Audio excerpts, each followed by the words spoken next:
చేరి వచ్చిన మీ అందరికి కూడా మన ప్రభువును రక్షకుడై ఉన్న యేసుక్రీస్తు వారి నామములో శుభములు ఆశీర్వాదాలు తెలియజేస్తున్నాను. ప్రార్థన చేసుకుని దేవుని యొక్క వాక్యాన్ని మనం విందాం. సకల ఆశీర్వాదములకు కారణభూతుడవై ఉన్న సర్వాధికారివై ఉన్న మా దేవా, నీకు వందనాలు, స్తుతులు, స్తోత్రాలు చెల్లిస్తూ ఉన్నా. నీవు మానవుణ్ణి జ్ఞాపకం చేసుకోవడానికి వాడు ఏ పాటివాడు అని లేఖనములో రాసి ఉంచావునైనా. మేము ఏ పాటి వారము, మా ఆయుష్ ఏ పాటిది, మా జీవము ఏ పాటిది నాయనా. అయినప్పటికీ నీ రూపులో, నీ పోలికలో, నీ ఏర్పాటులో, నీ చిత్తములో, నీ కృపలో మమ్మల్ని ఏర్పాటు చేసుకున్న మా దేవుడవు నైనా. ఈ సర్వ సృష్టి పైన అధికారాన్ని ఇచ్చిన మా దేవుడవైనందుకు స్తోత్రాలు చెల్లిస్తూ ఉన్నాం ప్రభువా. ఈ లోకములో నిన్ను మహిమపరచాలని, నిన్ను ఘనపరచాలని మమ్మల్ని ఎన్నుకొని ఏర్పాటు చేసుకున్న దేవుడవు నాయనా. మేము బహుగా దీవించబడాలని, ఆశీర్వదించబడాలని, ఈ లోకములో నా ప్రభువా మమ్మల్ని బట్టి నీకు మహిమ కలగాలని మమ్మల్ని దేవా ప్రతిష్ఠించుకున్న మా పరమ తండ్రి, నీకు వందనాలు చెల్లిస్తూ ఉన్నాము నాయనా. నజరేయుడైన యేసుక్రీస్తు ప్రభువా, మా రక్షకుడా, మా విమోచకుడా, మా ఆశ్రయ దుర్గమా, మా కాపరివై ఉన్న మా ప్రభువా, నీకు స్తోత్రాలు చెల్లిస్తూ ఉన్నాం. కంటి పాప వలె కాపాడుతూ ఉన్న మా దేవుడవు, మాతో మాట్లాడుతూ ఉన్న దేవుడవు నాయనా. నా ప్రభువా నీకు స్తోత్రాలు. పరిశుద్ధాత్మదేవా, యేసయ్యను మహిమపరచడానికి మమ్మల్ని అభిషేకించండి నాయనా. యేసుక్రీస్తు ప్రభు కొరకు జీవించడానికి మమ్మల్ని నింపండి నాయనా. పొంగి పొర్లే మీ అభిషేకము మాకు దయచేయండి నాయనా. ఆత్మదేవా, మీ స్వరము మాకు వినిపించమని ప్రార్థన చేస్తూ ఉన్నాను. నీ యందు భయభక్తులు కలిగి నిన్ను ఆరాధించడానికి వచ్చిన నీ బిడ్డలమైన మమ్మల్ని అందరినీ దీవించమని ప్రార్థన చేస్తూ ఉన్నాను. పరిశుద్ధాత్మదేవా, నా జీవితాన్ని పూర్తిగా నీకు సరెండర్ చేస్తున్నాను. నా జ్ఞానము కానీ, నా ఆలోచనలు కానీ, నా మాటలు కానీ, నా ఉద్దేశములు ఏది నా ప్రభువా ఇక్కడ నెరవేరకూడదు నాయనా. నీ మాటలు అందించండి ప్రభువా. ఆశీర్వదించే నీ మాటలు, మమ్మల్ని హెచ్చరించే నీ మాటలు, మమ్మల్ని గద్దించే నీ మాటలు, మమ్మల్ని బలపరిచే నీ మాటలు, అయ్యా ప్రవచనాత్మకమైన నీ మాటలు మీరు అందించమని ప్రార్థన చేస్తున్నాను. ప్రతి హృదయము బలపడాలి, సంతోషించాలి, దీవెన పొందుకోవాలి. సమస్త చీకటి శక్తులు లయమైపోవాలి, అంధకార క్రియలు లయమైపోవాలి, మా శరీర కార్యములు లయమైపోవాలి, మాలో ఉన్న లోకాసులన్నీ పోవాలి. పూర్తిగా నీ చిత్తానికి లోబడి వారిగా మేము ఉండగలుగుటకు సహాయము చేయమని యేసుక్రీస్తు వారి పరిశుద్ధ నామములో వేడుకొని ప్రార్థిస్తూ ఉన్నాను తండ్రి. ఆమేన్, ఆమేన్. ప్రియమైన దేవుని బిడ్డలారా, మీ అందరికీ మన ప్రభువును రక్షకుడై ఉన్న యేసుక్రీస్తు వారి నామములో వందనాలు తెలియజేస్తున్నాను. సకాలంలో చాలామంది వచ్చారు, వారందరికీ ప్రత్యేకమైన వందనాలు తెలియజేస్తూ ఉన్నాను. ప్రియమైన దేవుని బిడ్డలారా, ఈరోజు మనం చదువుకున్న వాక్యంలో నుండి ఒక చిన్న మాట, హబక్కూకు గ్రంథంలో 2వ అధ్యాయము ఒకసారి 4వ వచనాన్ని చదువుదాం. హబక్కూకు గ్రంథం 2వ అధ్యాయము 4వ వచనాన్ని. వారు యథార్థపరులు కాక తమలో తాము అతిశయపడుదురు, అయితే నీతిమంతుడు విశ్వాసమూలముగా బ్రతుకును. బైబిల్ గ్రంథంలో మొత్తం 66 పుస్తకాలు ఉన్నాయి. పాత నిబంధన గ్రంథంలో 39, క్రొత్త నిబంధనలో 27 ఉన్నాయి. పాత నిబంధన గ్రంథములో 12 మంది చిన్న ప్రవక్తలు ఉన్నారు. 12 మంది చిన్న ప్రవక్తలు: హోషేయ, యోవేలు, ఆమోసు, ఓబద్యా, యోనా, మీకా, నహూము, హబక్కూకు, జఫన్యా, హగ్గయి, జకర్యా, మలాకి. సామాన్యంగా ఈ చిన్న పుస్తకాలు అనేసరికి మనకు తీయడానికి చాలా టైం పట్టుద్ది. మన జీవితానికి మనకు ఆధారం మనకు బైబిల్ గ్రంథమే. బైబిల్ గ్రంథం చదవాలి అనుకునేవారు ఏం చేయాలంటే, మొట్టమొదటిగా అసలు ఇవన్నీ నేర్చుకోవాలి. 66 పుస్తకాలు, పాత నిబంధనలో ఉన్న 39, క్రొత్త నిబంధనలో ఉన్న 27. టక్కని తీసేయాలి, చెప్పగానే ఎక్కడ ఏది ఉందో మనకి వెంటనే వచ్చేయాలి. ప్రియమైన దేవుని బిడ్డలారా, పెద్ద కష్టమేం కాదు. కాబట్టి హబక్కూకు గ్రంథం చిన్న ప్రవక్తల గ్రంథంలో మరి 8వది. ఇది మనం సామాన్యంగా అర్థం కాని గ్రంథం. ఇది హబక్కూకు గ్రంథం చదవడానికి ఎవరో ఇష్టపడరు. ఎందుకంటే ఎన్నిసార్లు చదివినా కూడా అర్థం కాదు, ఒక మిస్టరీ లాగా మనకు కనపడతా ఉంటుంది. కానీ ప్రియమైన దేవుని బిడ్డలారా, బైబిల్ గ్రంథంలో ప్రాముఖ్యమైన కొన్ని వచనాలు తీసుకుంటే, బైబిల్ గ్రంథం అంతట్లో కల్లా కొన్ని ప్రాముఖ్యమైన విషయాలు వచనాలు తీసుకుంటే, అందులో ఒక ప్రాముఖ్యమైన వచనం ఏంటి అంటే ఈరోజు మనం చదివిన వాక్యం. బైబిల్ గ్రంథానికి ఒక విధంగా చెప్పాలంటే ఒక విశ్వాసికి ఆధారమైనది, ఒక విశ్వాసికి ధైర్యాన్ని ఇచ్చేది, ఒక విశ్వాసికి రక్షణ ఇచ్చేది. ఈ మాట మనం ఇందులో గమనించగలం. ఏంటంటే అది నీతిమంతుడు విశ్వాస మూలముగా బ్రతుకును. The just shall live by faith. నీతిమంతుడు విశ్వాస మూలముగా బ్రతుకును. ఇదొక్క మాట గనక మనకు అర్థమైతే బైబిల్లో మనకు చాలా మట్టుకు కూడా అర్థమైపోయినట్లే. ఇదొక్క మాట అర్థమైతే, ఈ ఒక్క మాట అనేక మంది జీవితాలను మార్చింది. ప్రియమైన దేవుని బిడ్డలారా, మన నీతి వేరు, దేవుని నీతి వేరు. ఈ లోకములో ఏ మానవుడు కూడా నీతిని సంపాదించుకోలేడు. మనం ఎంత ప్రయాసపడినా మానవుడు నీతిని సంపాదించుకోలేడు. కారణం ఏంటంటే మానవుడు అనే ఒక విత్తనమే అది పాపపు విత్తనమై ఉన్నది.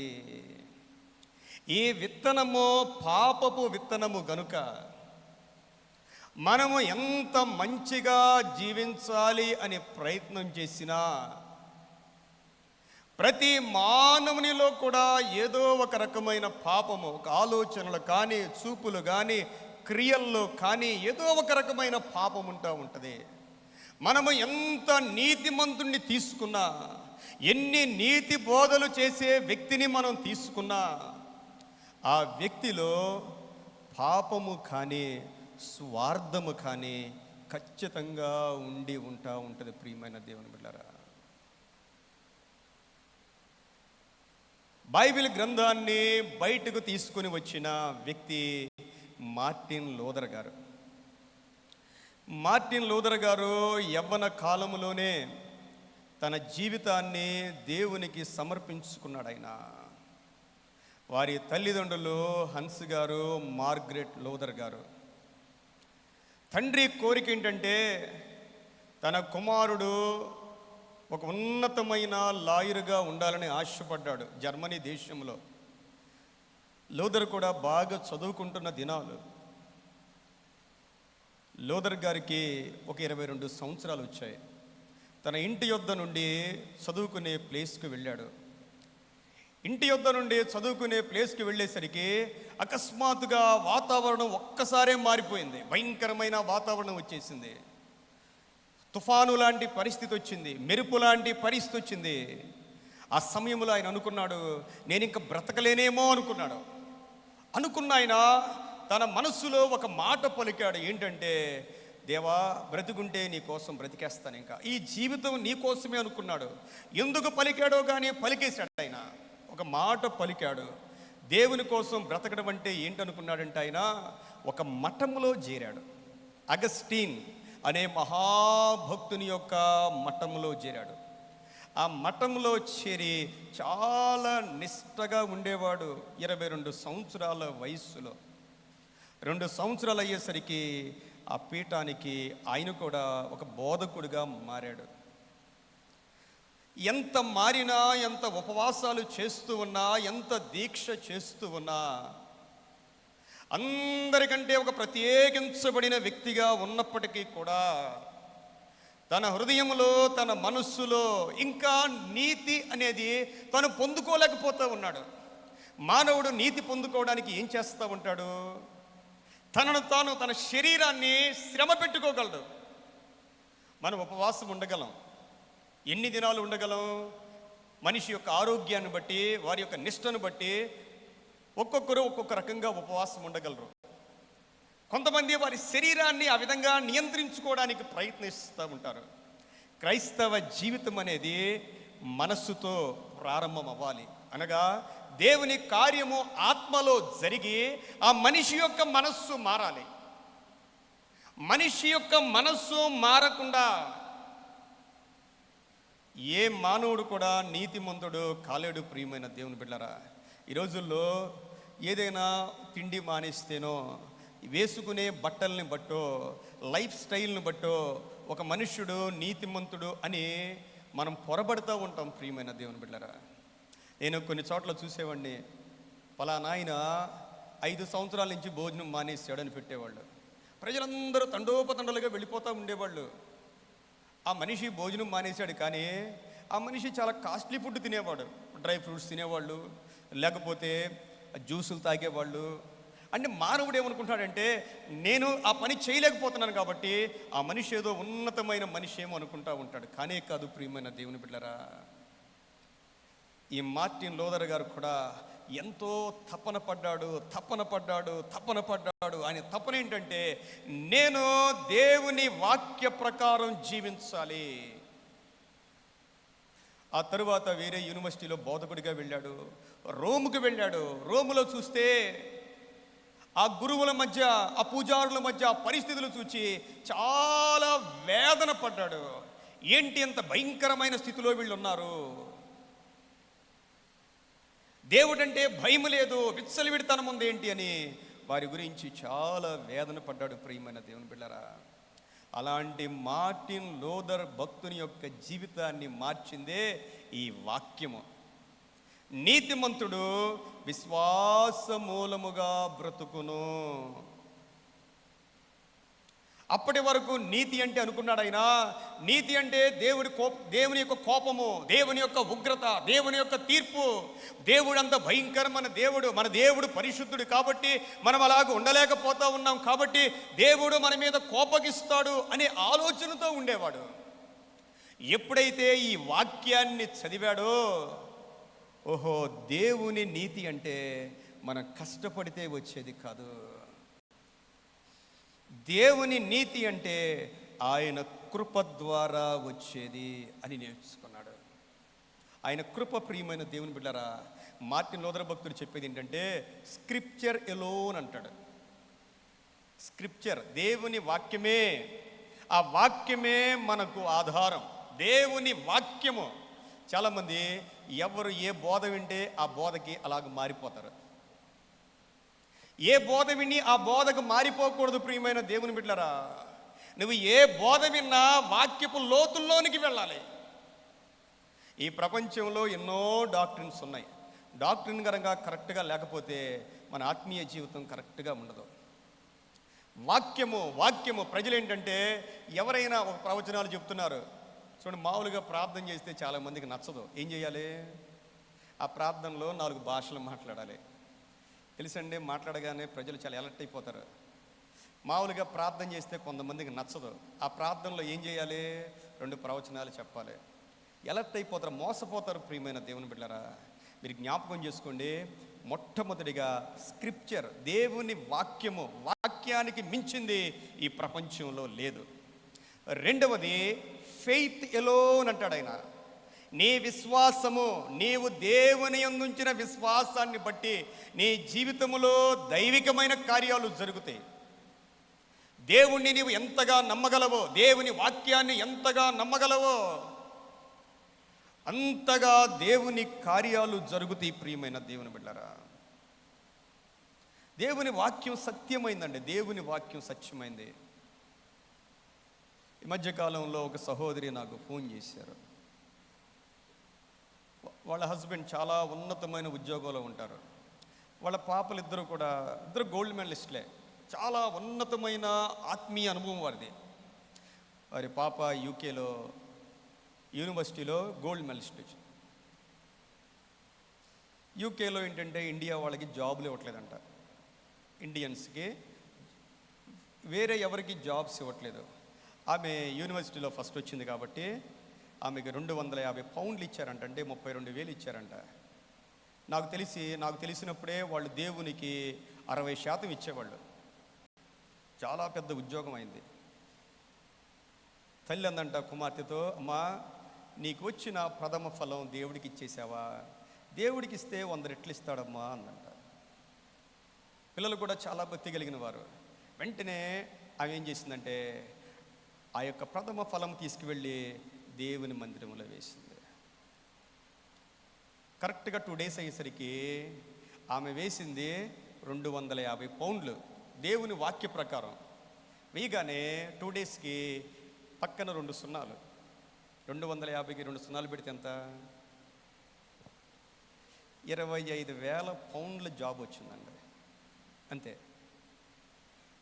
అవి నమ్మింది దేవుని వాక్యాన్ని. బైబిల్లో ఉన్న ప్రతి వాక్యము కూడా సత్యం. ప్రియమైన దేవుని బిడ్డలారా, ఈ భూమి ఆకాశము గతించిపోద్ది, కానీ దేవుని యొక్క వాక్యము వాగ్దానము ఎన్నటికీ కూడా గతించదు అనే సంగతిని మనం జ్ఞాపకం చేసుకోవాలి. ప్రియమైన దేవుని బిడ్డలారా, ఈ రోజున హబక్కూకు గ్రంథంలో నుండి కొన్ని మాటలు ధ్యానం చేద్దాం. ప్రియమైన దేవుని బిడ్డలారా, హబక్కూకు ఒక ప్రవక్త. ఉన్న ప్రవక్తల్లో కల్లా ఒక ప్రత్యేకమైన ప్రవక్తగా మనం చూస్తూ ఉన్నాం. మొదటి వచనం చూడండి, హబక్కూకు గ్రంథం 1వ అధ్యాయము 1వ వచనము నుండి. ప్రవక్తయగు హబక్కూకు నొద్దకు దర్శన రీతిగా వచ్చిన దేవోక్తి. యెహోవా, నేను మొర్రపెట్టినను నీవెన్నాళ్ళు ఆలకింపకుందువు, బలాత్కారము జరుగుచున్నదని నేను నీకు మొర్రపెట్టినను నీవు రక్షింపగా ఉన్నావు. నన్నెందుకు దోషము చూడనిచ్చుచున్నావు? బాధ నీవేళ ఊరకయే చూచుచున్నావు. ఎక్కడ చూచినను నాశనమును బలాత్కారమును అగుపడుచున్నవి, జగడమును కలహమును రేగుచున్నవి. అందువలన ధర్మశాస్త్రము నిరర్ధకమాయను. హబక్కూకు దేవుని సన్నిధిలో ప్రార్థన చేస్తూ ఉన్నాడు. హబక్కూకు ప్రార్థిస్తూ ఉంటుండగా దేవుని యొద్దకు వచ్చిన ఒక వరాకిల్, దేవోక్తి. దేవోక్తి అంటే స్వయంగా దేవుని నోటి నుండి వచ్చిన మాట. ఇక్కడ మనం చూస్తూ ఉన్నాం, హబక్కూకు తన చుట్టూ ఉన్న పాపాన్ని చూచి సహించుకోలేకుండా ఉన్నాడు. తన చుట్టూ పాపం, తన చుట్టూ ఉన్న అన్యాయం, తన చుట్టూ ఉన్న అక్రమం, దేవునికి వ్యతిరేకమైన కార్యక్రమాలను చూస్తూ హబక్కూకు దేవుని సన్నిధిలో ప్రార్థన చేస్తూ ఉన్నాడు. ప్రియమైన దేవుని బిడ్డలారా, అయ్యా నేను నీకు మొర్రపెట్టినా నువ్వు ఆలకింపక ఉన్నావు, బలాత్కారము జరుగుతున్నదని నేను నీకు మొర్రపెట్టినా నీవు రక్షింపక ఉన్నావు. దేవునికి తన యొక్క ఆవేదన. మనం ఏం చేస్తాం ప్రియమైన దేవుని బిడ్డలారా? మన చుట్టూ అన్యాయం జరుగుతూ ఉన్నప్పుడు మన రియాక్షన్ ఎలా ఉంటుంది? ఒక దేవుని బిడ్డగా మన రియాక్షన్ ఎలా ఉంటుంది? మన చుట్టూ దేవుని మహిమకు వ్యతిరేకమైన కార్యక్రమాలు, దేవుని ఘనతకు వ్యతిరేకమైన కార్యక్రమాలు జరిగినప్పుడు దేవుని ఆత్మ కలిగిన బిడ్డగా మనం ఏం చేయాలి, ఎలా ఉండాలి, ఎలా ఉంటున్నాం అని ఒక్కసారి మనల్ని మనం ప్రశ్న వేసుకోవాలి. ప్రియమైన దేవుని బిడ్డలారా, హబక్కూకు ఏం చేశాడంటే ఏ మానవునితో మాట్లాడట్లేదు, దేని గురించి డిస్కస్ చేయటం లేదు, దేని గురించి తీర్పు తీర్చడం లేదు, దేవుని సన్నిధికి డైరెక్ట్గా వెళ్ళిపోయాడు. ప్రియమైన దేవుని బిడ్డలారా, దేవుని సన్నిధికి వెళ్ళి కన్నీరు కారుస్తూ ఉన్నాడు, మొర్ర పెడతా ఉన్నాడు. దేవా, నీ ప్రజలైన ఈ యూదా జనాంగము బలాత్కారముతో నిండిపోయింది, నాయనా నీవేం చేస్తావు అని దేవుణ్ణి అడుగుతూ ఉన్నాడు. ప్రియమైన దేవుని బిడ్డలారా, ఎప్పుడైనా మన జీవితంలో మన చుట్టూ ఇలాంటి పరిస్థితులు ఉన్నప్పుడు మనం దేవుని సన్నిధిలో ప్రార్థించే వ్యక్తులంగా ఉంటా ఉన్నామా, లేకపోతే మనుషులతో మనం డిస్కస్ చేసే వ్యక్తులంగా ఉంటా ఉన్నామా? చాలాసార్లు దేవుడు చూడడేమో మనం అనుకుంటాం. ప్రియమైన దేవుని బిడ్డలారా, హబక్కూకు వచ్చిన ప్రశ్న లాంటి ప్రశ్నలు మనకు కూడా వస్తూ ఉంటాయి మన జీవితంలో. మన జీవితంలో అనేకమైన ప్రశ్నలు మనకి కలుగుతూ ఉంటాయి. ఏ ప్రశ్న కలిగినా దేవుని యొక్క వాక్యము దగ్గరికి మనం వచ్చేయాలి. ఈరోజు మనం చదివిన కీర్తనల్లో కూడా 73వ కీర్తన, ఇది ఆసాపు గారు రాసిన కీర్తన. తను కూడా దేవుని సన్నిధిలో ప్రార్థించడానికి వెళ్ళాడు. ఎందుకంటే తనకు కూడా ఒక ప్రశ్న వచ్చింది. ఆసాపుకు వచ్చిన ప్రశ్న ఏంటంటే 3వ వచనం చూడండి, 73వ కీర్తన 3వ వచనంలో, భక్తిహీనుల క్షేమము నా కంటబడినప్పుడు గర్వించు వారిని బట్టి నేను మత్సరపడి తిని. చూడండి, భక్తిహీనులు క్షేమంగా ఉంటారు. ఇది దేవుని వాక్యం చెప్పేదే. భక్తి కలిగిన వారి కన్నా భక్తిహీనులు క్షేమంగా ఉంటారు. యథార్థ పరుల కన్నా లంచం తీసుకునేవారు క్షేమంగా ఉంటారు. నీతిగా ఉండేవారి కన్నా దౌర్జన్యం చేసేవారు క్షేమంగా ఉంటారు.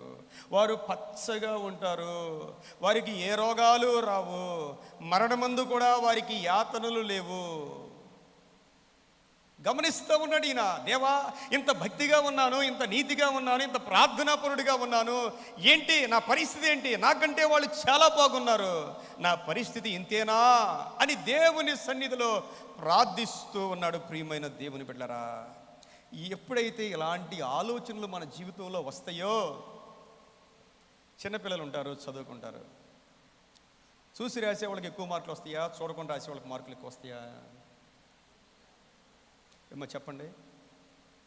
చూసి రాసే వాళ్ళకి మార్కులు ఎక్కువ వస్తాయి. కష్టపడి చదివేవాడికి చెప్పండి, కష్టపడి చదివేవాడికి మార్కులు రావు. అప్పుడు కష్టపడి చదివేవాడు ఏమనుకుంటాడు? ఖచ్చితంగా అనుకుంటారండి. కష్టపడి చదివేవాడు అనుకుంటాడు, నేను దివారాత్రులు ఇంత కష్టపడి చదివాను, అది ఏమీ చదవకుండా నాకన్నా ఎక్కువ మార్కులు వచ్చేసినాయి, కాబట్టి నేను కూడా అలాగుంటే బాగుండు అనుకుంటాడు.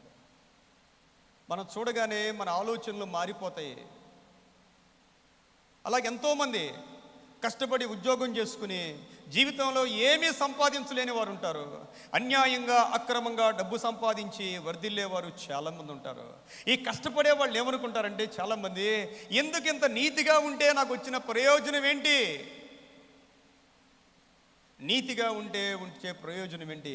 ఇదే ఆసాపు గారు అంటున్నారు, భక్తిహీనుల క్షేమము నా కంటపడినప్పుడు గర్వించు వారిని బట్టి నేను మత్సరపడి తిని, మరణమందు వారికి యాతనలు లేవు, వారు పుష్టిగా ఉన్నారు, ఇతరులకు కలుగు ఇబ్బందులు వారికి కలుగవు, ఇతరులకు పుట్టినట్లు వారికి తెగులు పుట్టదు. అన్యాయంగా అక్రమంగా డబ్బు సంపాదించేవాళ్ళు, అన్యాయంగా జీవించేవాళ్ళు ఎలా ఉంటారంటే 6వ వచనంలో, వారు గర్వము కంఠహారము వలె వారిని చుట్టుకొనుచున్నది, వస్త్రము వలె వారు బలాత్కారము ధరించుకుందరు, క్రొవ్వు చేత వారి కన్నులు మెరకలై ఉన్నవి, వారి హృదయ ఆలోచనలు బయటికి కానవచ్చుచున్నవి, ఎగతాళి చేయొచ్చు బలాత్కారము చేత జరుగు కీడును గురించి వారు మాటలాడుదురు. చూడండి, వాళ్ళు అనుకుంటారంట 11వ వచనం, దేవుడికి ఎట్లు తెలుసుకొనును, మహోన్నతికి తెలివి ఉన్నదా అని వారు అనుకుందురు. భక్తిహీనులు ఈ విధంగా ఉంటే ప్రియమైన దేవుని బిడ్డలారా, భక్తి పరులైన వారు భక్తిహీనులను చూసి వాళ్ళని చూసి మత్సరపడుతూ, వాళ్ళని చూసి బాధపడుతూ, దేవుడికి కళ్ళు లేవా, దేవునికి చెవులు లేవా, దేవుడు ఉన్నాడా, దేవుడు లేడా, ఇలాంటి ఆలోచనలతో ఆలోచించుకుంటూ ప్రియమైన దేవుని బిడ్డలారా, ఎప్పుడైతే ఇలాంటి ఆలోచనలు ఆలోచించుకుంటూ భక్తిలో దిగజారిపోతూ ఉంటారో, వాళ్ళు చేసే పని ఏంటంటే 2వ వచనములో 73వ కీర్తన 2వ వచనములో, నా పాదములు జారుడకు కొంచెమే తప్పెను, నా అడుగులు జార సిద్ధపడెను. ఇలాంటి ఆలోచనలు మన జీవితంలోనికి వచ్చినప్పుడు భక్తిహీనులు వర్ధిల్లుతూ ఉన్నారు, వాళ్ళు క్షేమంగా ఉన్నారు. ఏంటి దేవా అని ఎప్పుడైతే మనం ఆత్మీయంగా కొంచెం దిగజారిపోతూ ఉంటామో, మనకు తెలియకుండా మన పాదాలు జారిపోతూ ఉంటాయి. ప్రియమైన దేవుని బిడ్డలారా, ఆసాపు గారు దేవుని మందిరంలోకి వెళ్ళాడు. దేవుని మందిరంలోకి వెళ్ళి ధ్యానం చేస్తూ ఉన్నాడు. అసలు ఏం జరగబోతా ఉన్నదో అన్ని పరిశీలనగా చూస్తూ ఉన్నాడు. ప్రియమైన దేవుని బిడ్డలారా, పరిశీలన చేస్తూ ఆయన అంటున్న మాట ఏంటంటే 12వ వచనం చూడండి, ఇదిగో ఇట్టివారు భక్తిహీనులు, మీరు ఎల్లప్పుడూ నిశ్చింత గలవారే ధనవృద్ధి చేసుకుందరు, నా హృదయమును చూడండి, నా హృదయమును శుద్ధి చేసుకుని ఉండుట వ్యర్థమే, నా చేతులు కడుగుకొని నిర్మలుడునయుండుట వ్యర్థమే. దినమంతయు నాకు బాధ కలుగుచున్నది, ప్రతి ఉదయము నాకు శిక్ష వచ్చుచున్నది. 2 మాటల్లో తేల్చేశాడండి. భక్తిహీనులు క్షేమంగా ఉన్నారు, మరణమందు కూడా వారికి బాధలు లేవు, వాళ్ళు పచ్చగా ఉన్నారు, వర్ధిల్లుతా ఉన్నారు. భక్తి కలిగిన వారు, ప్రార్థనా పరులు, వారికి వచ్చిన కష్టాలు, వారికి వచ్చిన బాధలు ప్రతిరోజు కష్టాలే. ఏంటి ప్రభువా, నేను పరిశుద్ధంగా ఉండడం వ్యర్థమేనా, నీతిగా ఉండడం వ్యర్థమేనా అని ఆలోచన చేస్తూ ఉన్నాడు. ప్రియమైన దేవుని బిడ్డరా, ఆ సమయంలో ప్రియమైన దేవుని బిడ్డరా, దేవుని సన్నిధికి వెళ్ళి పరిశుద్ధ స్థలములోకి వెళ్ళి ఎంత ధ్యానం చేస్తూ ఉంటుంటే 18వ వచనంలో అంట మాట. 18వ వచనం చూడండి, నిశ్చయముగా నీవు వారిని కాలు జారు చోటనే ఉంచి ఉన్నావు, వారు నశించున్నట్లు వారిని పడవేయుచున్నావు, క్షణమాత్రములోనే వారు పాడైపోవుదురు, మహాభయము చేత వారు కడముట్ట నశించుదురు, మేలుకొనిన వాడు తాను కన్న కల మరిచిపోవునట్లు ప్రభువా నీవు మేలుకొని వారి బ్రతుకును తృణీకరించెదవు. చూడండి ప్రియమైన దేవుని బిడ్డరా, భక్తిహీనులు ఎంత వర్ధిల్లినా ఆకాశాన్నంటే మహావృక్షమంత ఎదిగినా ఈ రోజుల్లో ఒక్క క్షణములోనే పెద్ద పెద్ద వృక్షాలు నేలమట్టమైపోవడం మనం చూస్తూ ఉన్నాం. దేవుడు చూస్తూ ఉన్నాడు, దేవుడు వింటూ ఉన్నాడు, దేవుడు ప్రతిదీ గమనిస్తూ ఉన్నాడు, దేవుడు అవకాశాలు ఇస్తూ ఉన్నాడు. ప్రియమైన దేవుని బిడ్డలారా, ఎందుకు భక్తిహీనులు వర్ధిల్లుతూ ఉన్నారు అంటే వాళ్ళు ఇంకా మారుతారేమో, లేకపోతే వారి పాపం ఇంకా పండాలి అని దేవుడు చూస్తూ ఉన్నాడు. ప్రియమైన దేవుని బిడ్డలారా, పాపం అన్నా పండాలి, నీతి అన్నా పండాలి, ఏదైనా పండే వరకు దేవుడు ఎదురు చూస్తూ ఉన్నాడు. ప్రియమైన దేవుని బిడ్డలారా, దేవుడు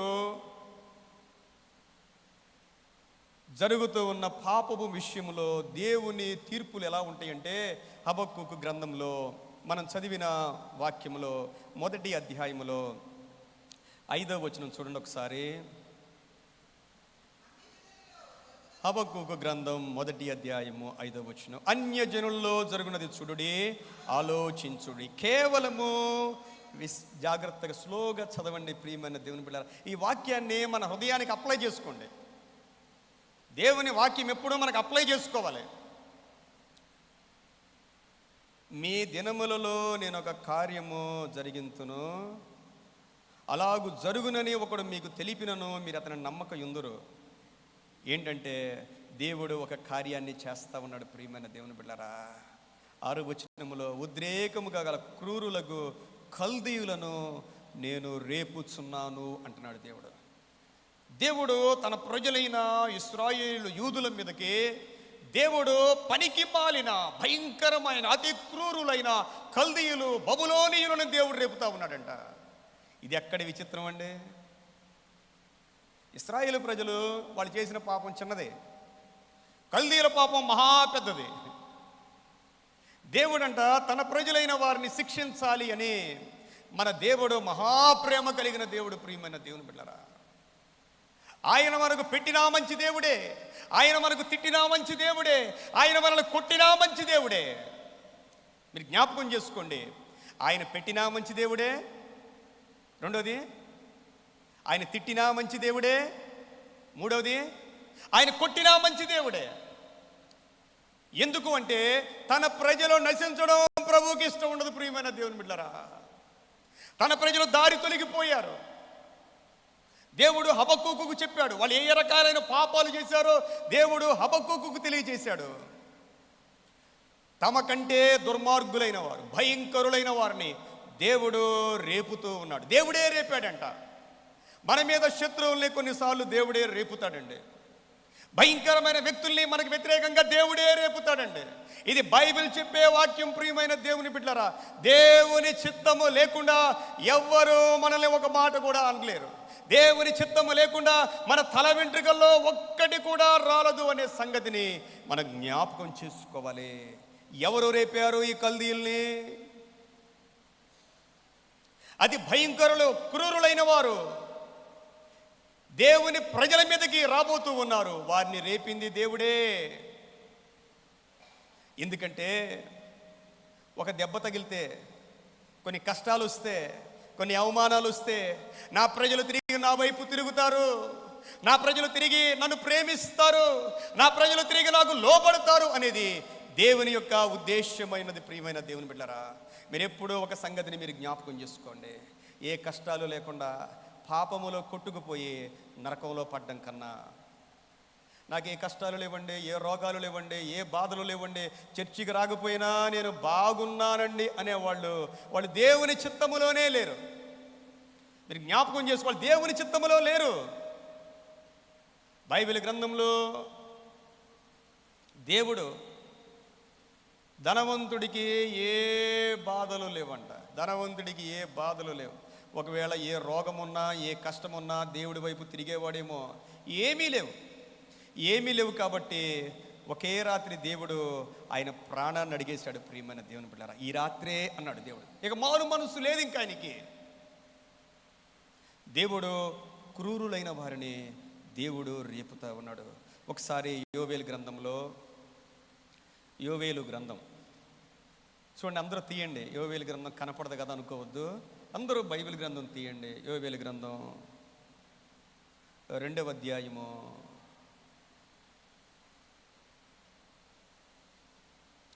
2వ అధ్యాయము 25వ వచనం నుండి చూడండి.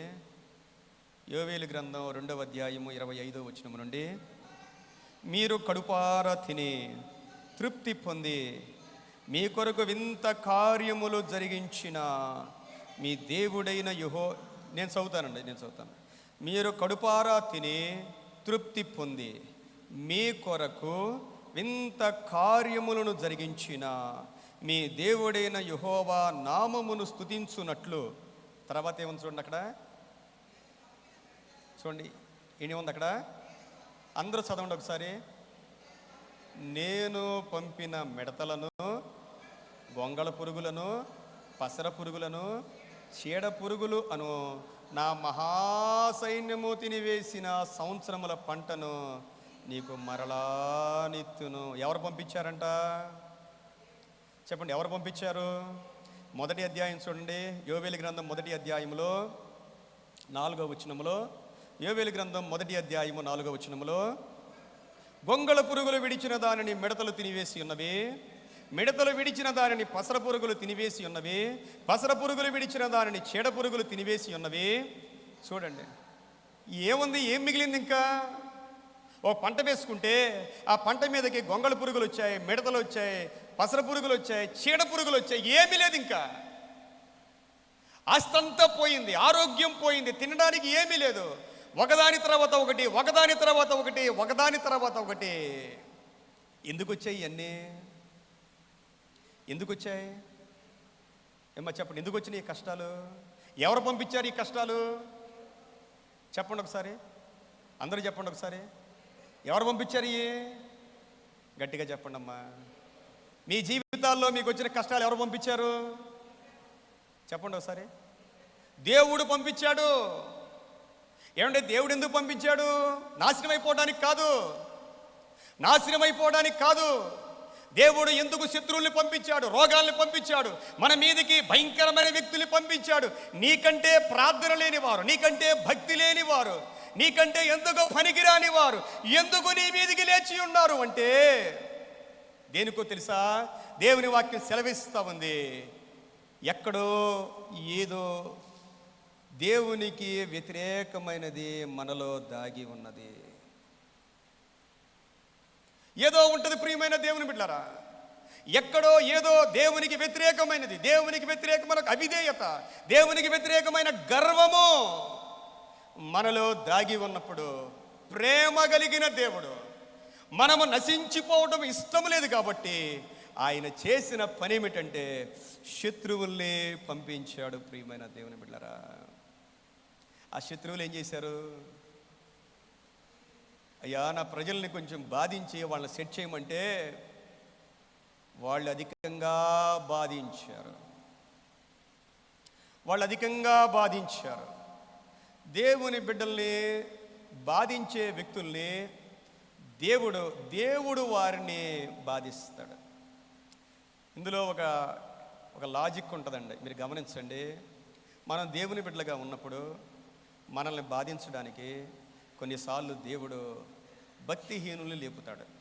మన మాటలు జాగ్రత్తగా ఆలోచించేయండి.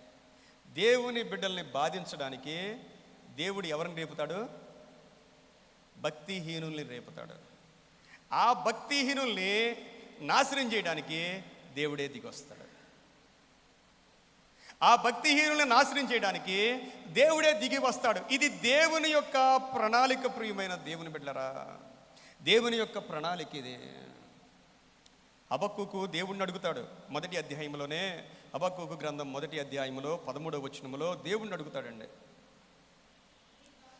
చూడండి, నీ కను దృష్టి దుష్టత్వము చూడలేనంత నిష్కపటమైనది కదా, బాధించువారు చేయు బాధను నీవు దృష్టింపజాలవు కదా, కపటులను నీవు చూచియో దుర్మార్గులు, చూడండి, దుర్మార్గులు తమ కంటే ఎక్కువ నీతి పరులను నాశనము చేయగా నీవు చూచియో ఎందుకు ఊరకున్నావు?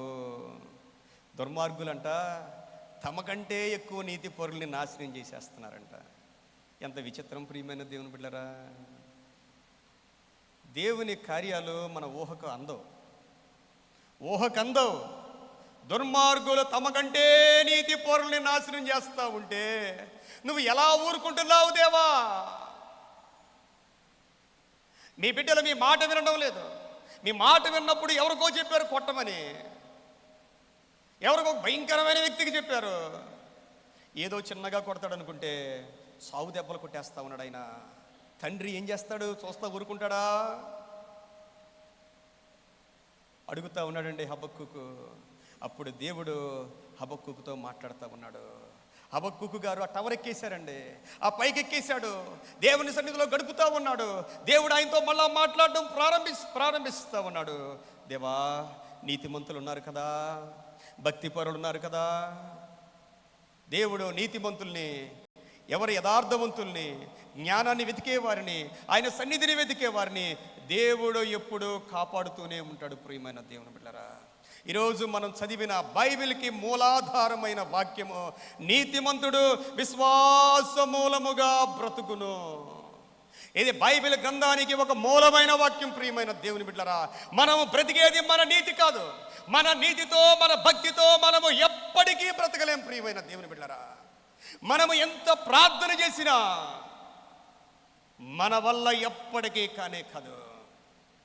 ఒక వ్యక్తి దేవునిలో బ్రతకాలి అంటే దేవుని యొక్క అపరిమితమైన కృప కావాలి. దేవుని కృప లేకుండా ఈ లోకములో ఏ మానవుడు కూడా బ్రతకలేడు. ప్రియమైన దేవుని బిడ్డలారా, ఈ విషయాన్ని మార్టిన్ లూథర్ గారు గమనించారు. అయ్యో, ఇంతకాలం నేను ప్రయాసపడ్డాను, నా వలన కావటం లేదనుకుంటే ఆయనకు అర్థమైన మాట ఏంటంటే, దేవుని కృప మనము చేయలేనిది, మన వల్ల కానిది, మనము పొందుకోలేనిది,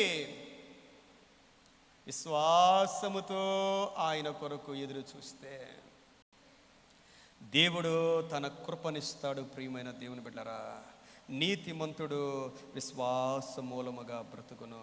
ఈ 2వ అధ్యాయములో ఇశ్రాయేలు ప్రజల యొక్క పాపాలన్నీ వ్రాయబడ్డాయి. ఇశ్రాయేలు మరి ఎలాగున్నారు అనే మాటలు వ్రాయబడ్డాయి. వారిలో దురాశ ఉన్నదండి. తమను కాని దాన్ని వారు ఆక్రమించుకుంటా ఉన్నారు. వారికి శ్రమ అనే మాట మనం చూస్తూ ఉన్నాం.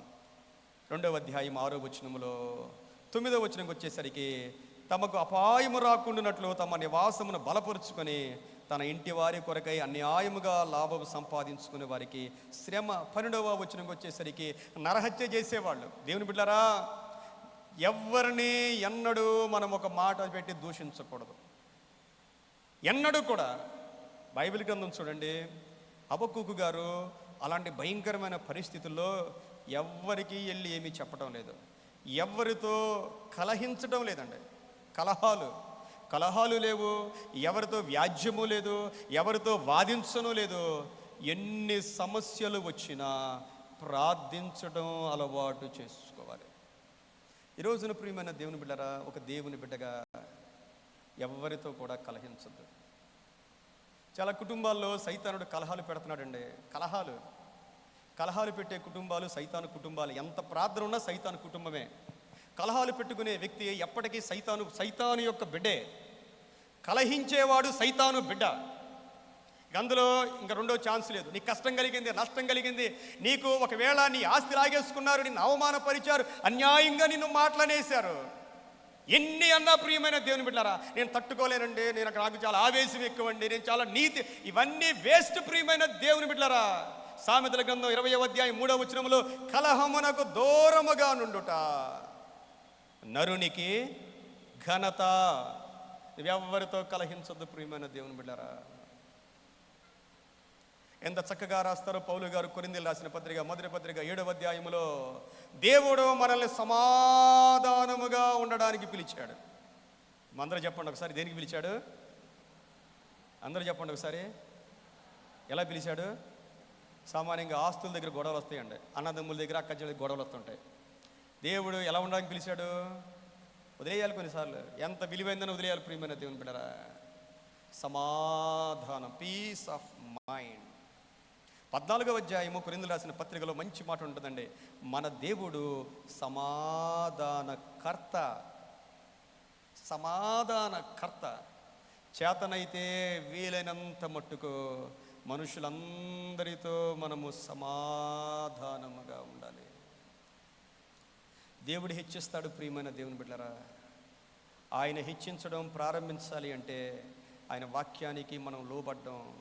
కొంతమంది హృదయాల్లోనే విషం ఉంటుందండి, చేదు ఉంటుందండి. వాళ్ళు ముందే ఒక ఆలోచనకు వచ్చేస్తూ ఉంటారు.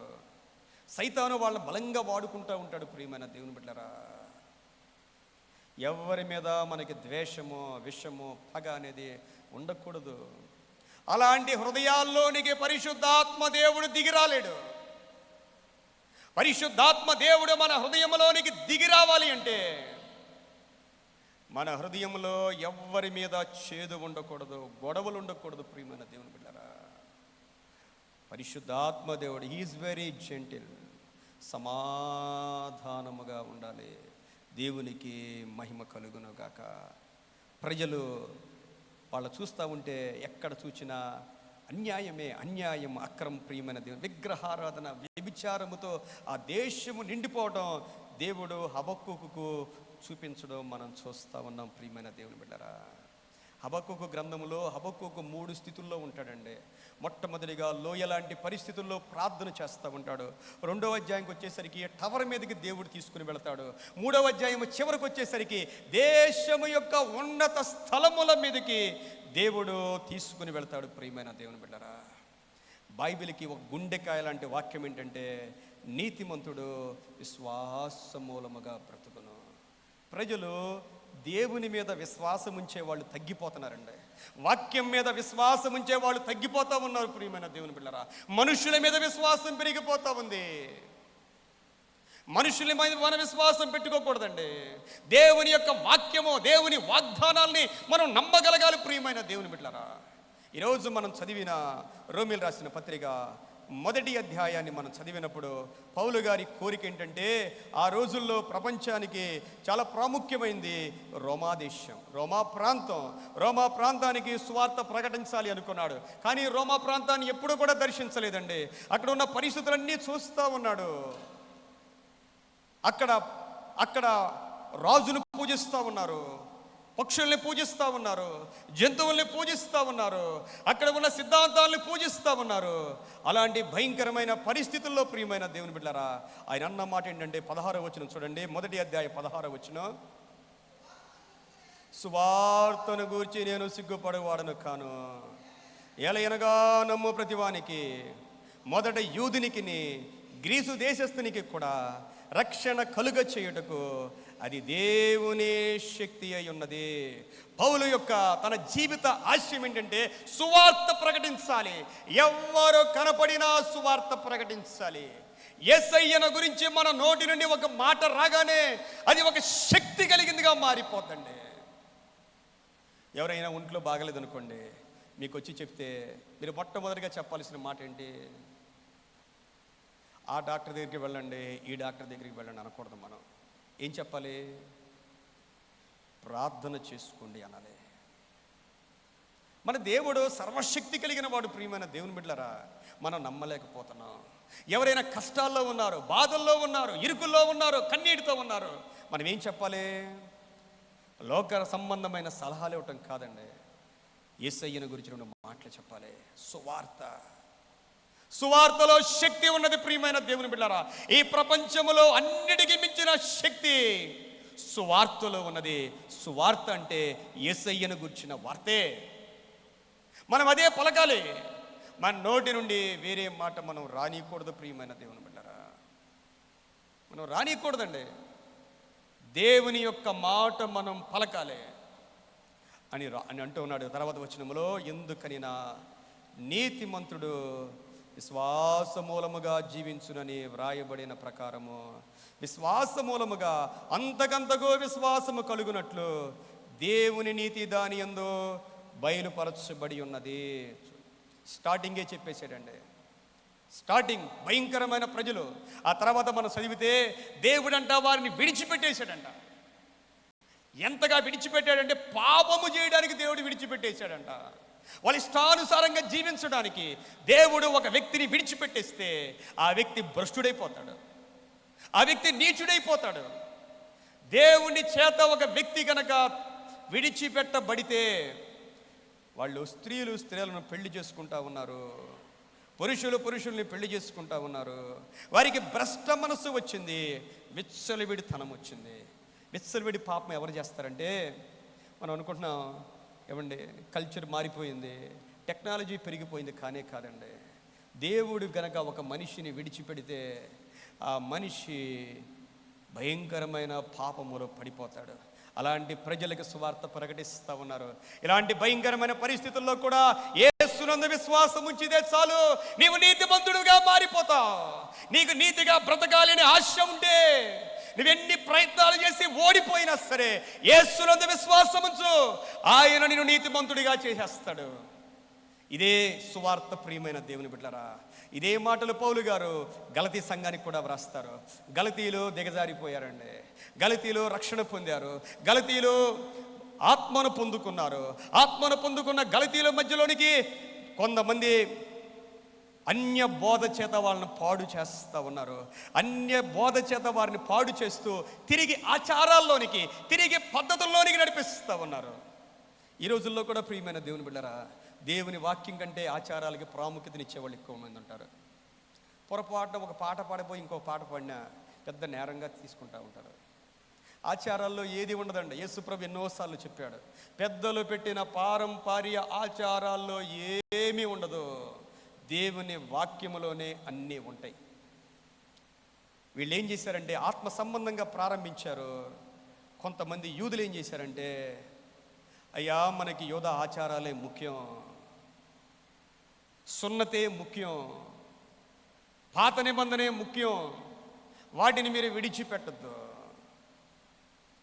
ఆచారాల్లో ఏది ఉండదండి. మీరు చూడండి, కొన్ని సంఘాలు బాగా డెవలప్ అవుతాయి. కారణం ఏంటంటే కొన్ని ఆచారాలు ఉంటాయి. ఆచారాలు పెట్టిన సంఘాలు బాగా డెవలప్ అవుతాయి. మనుషులు పెట్టిన ఆచారాలు, మనుషులు పెట్టిన కట్టుబాట్లు కొన్ని చోట్ల చాలా స్ట్రిక్ట్గా ఉంటాయండి సిద్ధాంతాలు. ఎన్ని రకాలుగా ఎంత స్ట్రిక్ట్ పెట్టినా పరిశుద్ధాత్మ లేకుండా ఏ మానవుని యొక్క మనస్సు, హృదయం మారదండి, ఎప్పటికీ మారదు. ప్రియమైన దేవుని బిడ్డలారా, వీళ్ళు కూడా వెనకడుగు వేశారు, దేవునికి దూరమైపోతూ ఉన్నారు. అలాంటి పరిస్థితుల్లో వాళ్ళ గురించి 11వ వచనం 3వ అధ్యాయములో 11వ వచనములో, ధర్మశాస్త్రము చేత ఎవడనో దేవుని ఎదుట నీతిమంతుడని తీర్చబడున సంగతి స్పష్టమే. ఎలయనగా నీతిమంతుడు విశ్వాస మూలముగా జీవించును. The just shall live by faith. అంటే నీతిమంతుడు విశ్వాస మూలముగా జీవించును. యేసయ్యను విడిచిపెట్టి వీళ్ళు ఆచారాలకు వెళ్ళిపోతున్నారు. శరీరాన్ని కష్టపెట్టుకోవడం, బాధ పెట్టుకోవడం, అందులోనికి వెళ్ళిపోతూ ఉంటే మీకు దేవుడు ఆత్మను ఎలా ఇచ్చాడు? విశ్వాసం ద్వారా. విశ్వాసాన్ని బట్టి ఆత్మనిచ్చాడు. ఆయన కృప ద్వారా ఆత్మనిచ్చాడు. ఎక్కడికి వెళ్ళిపోతున్నారు? తిరిగి దేవుని వైపు రండి, బ్రతిమలాడుతూ ఉన్నాడు. ప్రియమైన దేవుని బిడ్డలారా, చివరిగా హెబ్రీయులకు రాసిన పత్రిక 10వ అధ్యాయములో పౌలు భక్తుడు ఇదే మాటలు వ్రాస్తూ ఉన్నాడు. హెబ్రీ రాసిన పత్రిక 10వ అధ్యాయము 38వ వచనం చూడండి.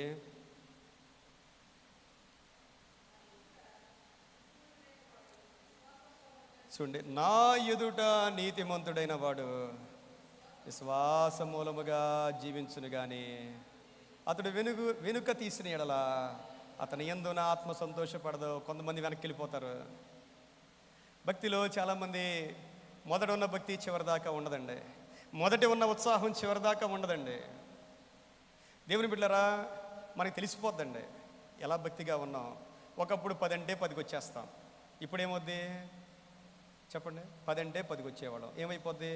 దినాలు గడిచే కొద్ది ముందుకు రావాలి. ప్రియమైన దేవుని బిడ్డలారా, మన భక్తి పెరగాలి, మన విశ్వాసం పెరగాలి, మన భయభక్తులు పెరగాలి. 10వ అధ్యాయంలో 24-25 వచనాల్లో కొందరు మానుకొని వస్తున్నట్టుగా సమాజముగా కూడా మీరు మానుకోవద్దు అన్నాడు. మానుకోకూడదు, సమాజముగా కూడా మానుకోవద్దు. ఒంటరి ప్రార్థనలు వేరు, సమాజంగా జరిగే ప్రార్థనలు వేరు. ఒంటరిగా ఉంటే ఆరిపోతాం. ఒంటరి జీవితాలు ఎప్పటికైనా ఆరిపోతాయి. ప్రియమైన దేవుని బిడ్డలారా, నేను పర్లేదులే, ఒంటరిగా ప్రార్థన చేసుకున్నాను, ఒంటరిగా భక్తి చేస్తున్నాను, నా మట్టుకు చాలే అనుకుంటే అది దైవ సంబంధమైన ఆలోచన కానే కాదు. ప్రియమైన దేవుని బిడ్డలారా, ఇక్కడ రాయబడిన మాట కొందరు మానుకొనుచున్నట్లుగా. సమాజముగా కూట మానుకోవద్దు.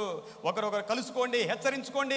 దేవుని రాకడ సమీపంగా ఉంది, ఇంకా ఎక్కువగా మీరు అలాగూ చేయండి అనే మాట మనం చూస్తూ ఉన్నాం. ప్రియమైన దేవుని బిడ్డలారా, ఇంకా కొన్ని మాటలు అనుభవంగా దేవుళ్ళలో ఎదిగిన తర్వాత తగ్గిపోకూడదు అనే మాటలు కూడా మనం చూస్తూ ఉంటాం.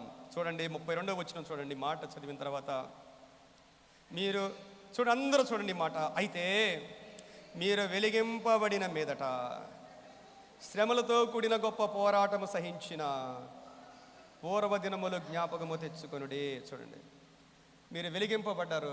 మనం ఎప్పుడు కూడా మన గతాన్ని చెప్తాం. నేనేనంతే, నేను చదువుకునేటప్పుడు, నేను లేకపోతే నా ప్రారంభ దినాల్లో జాబ్ చేసేటప్పుడు చేసిన సేవ, అప్పుడు పడిన కష్టం ఇప్పుడు లేదు. అప్పుడు ఒకలాంటి కష్టం ఉండేది. సండే స్కూల్ తీసుకునేవాడిని, 8ంటికి వెళ్ళిపోవాలి. ఏం చేసేవాడిని? 7 గంటలకు వెళ్ళిపోవడం, టిఫిన్ చేయకుండా. నేను చదువుకున్న దినాలు అన్నీ టిఫిన్ చేసేవాడిని కాదు. వెళ్ళిపోయేవాడిని, సమయానికి అందరికంటే ముందు వెళ్ళేవాడిని, అందరికంటే లేటుగా వచ్చేవాడిని. దేవుని కోసం ప్రియమైన దేవుని బిడ్డలారా, మీరు వెలిగింపబడినప్పుడు పూర్వ దినాల్లో మీరు పడిన కష్టం, మీరు పడిన ప్రయాస, మీరు పడిన శ్రమను మీరు జ్ఞాపకం చేసుకోండి అంటూ ఉన్నాడు. ప్రియమైన దేవుని బిడ్డలారా, ఆ దినాల్లో మీరు నిందలు పడ్డారు, అవమానాలు పడ్డారు, శ్రమ పడ్డారు, చెమట కార్చారు, రక్తాన్ని కార్చారు, మీ ద్రవ్యాన్ని ఇచ్చారు. ఇప్పుడు ఎలా ఉన్నారు అంటూ ఉన్నాడు. ప్రియమైన దేవుని బిడ్డలారా, ఒకవేళ ఈ రోజున మీరు ధైర్యాన్ని కోల్పోతున్నారా? 35వ వచనములో మీ ధైర్యమును విడిచిపెట్టకుడి, దానికి ప్రతిఫలముగా గొప్ప బహుమానమున్నది. మీరు దేవుని చిత్తము నెరవేర్చిన వారే వాగ్దానము పొందు నిమిత్తము మీకు ఓరిమి అవసరమై ఉన్నది. దేవుని బిడ్డలారా, ఒకప్పుడు పడిన శ్రమ, ఒకప్పుడు పడిన ప్రయాస ఎప్పటికీ వ్యర్థం కాదు. దేవునిలో వెనకడుగు వేయొద్దు, ఆత్మీయ జీవితంలో వెనకడుగు వేయొద్దు, ఒక్కడుగు కూడా వెనక్కి వేయొద్దు. ప్రభువులో ముందుకు సాగిపోవడమే ప్రభువు నేర్పించాడు. ఓరిమితో, ప్రార్థనతో మనం ముందుకు సాగవలసిన వారమై ఉన్నాం. ఎప్పుడు మీకు మీరే ఒక కొలమానం, మీకు మీరే కొలమానం. ఒకప్పటి కంటే ఇప్పుడు భక్తి ఎక్కువ ఉందా, తక్కువ ఉందా? ఒకప్పటి కంటే ఎక్కువ భక్తి ఉందా, తగ్గిపోతా ఉందా? ఒకప్పటి కంటే ప్రయాసపడుతున్నారా, వెనకడుగు వేస్తూ ఉన్నారా? వెనకడుగు వేస్తే మనకే నష్టం. ప్రియమైన దేవుని బిడ్డలారా, ఈ రోజున దేవుని యొక్క వాగ్దానం, నీతిమంతుడు విశ్వాస మూలముగా బ్రతుకును. కళ్ళు మూసుకుందాం, ప్రార్థన చేద్దాం. మహాపరిశుద్ధుడా, ప్రేమ కలిగిన తండ్రి, నీకు వందనాలు చెల్లిస్తూ ఉన్నా. నీవెంతైనా నమ్మదగిన దేవుడవైనందుకు స్తోత్రాలు. మమ్మల్ని బ్రతికించేది నువ్వే ప్రభువా. మేము తినే ఆహారం కాదు, మేము సంపాదించే సంపాదన కాదు, మా జ్ఞానం కాదు, ఏది కాదు నైనా, నీ యందున్న విశ్వాసమును బట్టి మేము బ్రతుకుతూ ఉన్నాం ప్రభువా. మమ్మల్ని బ్రతికించేది నువ్వే. ఏ స్థితిలో ఉన్నా బ్రతికిస్తావు. ఆరోగ్యమున్నా లేకున్నా, ఐశ్వర్యమున్నా లేకున్నా, శ్రమలున్నా లేకున్నా మమ్మల్ని బ్రతికించగలిగిన ఏకైక దేవుడవు నాయనా. మా సంఘంలో అనేక మంది నీ కొరకు ప్రయాసపడుతూ ఉన్నారు, ప్రయాసపడిన వారు ఉన్నారు. వారందరినీ దీవించి ఆశీర్వదించి నీ కృపలో బలపరచుమని యేసుక్రీస్తు వారి పరిశుద్ధ నామములో వేడుకొని ప్రార్థిస్తూ ఉన్నాను తండ్రి. సమస్త జ్ఞానములకు మించిన దేవుని సమాధానము యేసుక్రీస్తు వలన మన హృదయములకును తలంపులకును కావలియుండును కాక. ఆమేన్, ఆమేన్, ఆమేన్. ఈ సమయంలో మరి స్త్రీల సమాజం వారు మన ఆంధ్ర క్రైస్తవ కీర్తనలో నుండి 440వ కీర్తన పాడుచూ ఉండగా మరి మన ట్రెజరర్ గారు వారి యొక్క బృందం వచ్చి కానుకలు స్వీకరించవలసిందిగా వారిని ఆహ్వానిస్తా ఉన్నాను.